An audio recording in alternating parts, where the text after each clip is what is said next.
Hello YouTube, welcome back to the garage. Odd place for doing a quick programming video, but that's what we're doing today. We're here to talk about my love of state machines. I fell in love with them doing LabVIEW programming. LabVIEW is probably the programming language I've used the most. I've also done Fortran programming, Java, C++, Visual Basic. Never used a state machine really in any of those, probably because LabVIEW lends itself so well to the state machine. But now that I've used LabVIEW so much, I can't really think about programming without thinking of a state machine. So I'm about to do our Arduino project. Just thinking about the project, I can't think of a better way to do it than to do it in a state machine, and I just want to talk about my love of state machines today. So, what is a state machine? Typical procedural programming language. You'd run through all the code in A, all the code in B, C, D, E, and it loops through all of this stuff every time. A state machine says that each of these is a separate state for the program to be in. It has different entry and exit conditions. The state of A, its default could be to loop right back to A. B, its default might be to go right to C. C may default right back into B. D defaults into E. Each of these can have its own separate, different exit conditions, whether that be a button presser on an Arduino, an external interrupt coming from someplace, a countdown timer.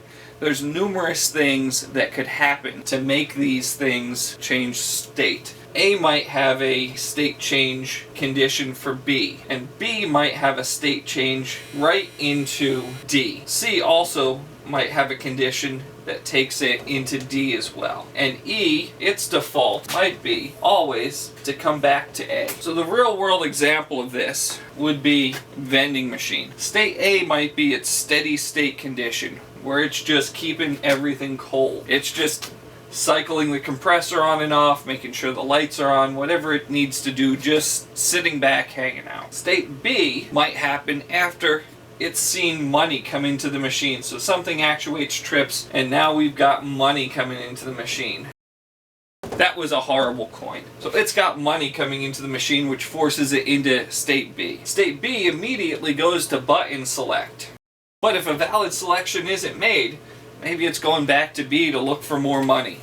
Has someone put the second quarter in, and back and forth until someone makes a valid selection. Now it goes into D. D is where it takes the money and puts it out. It validates the change into the slot, and any change that's left over, it shoots out the bottom. And then immediately goes here, and it vends. Once it's done vending, right back to the top.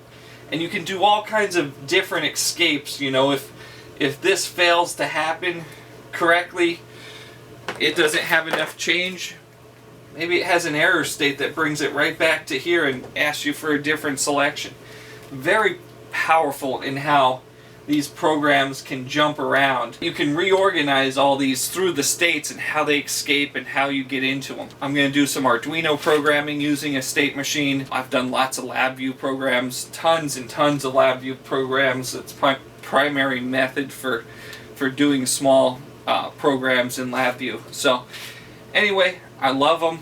Just want to share the love on the internet. Like, share, and subscribe. If you have any comments, have any questions, let me know down below. And let's chat. I'll talk to you later. Bye.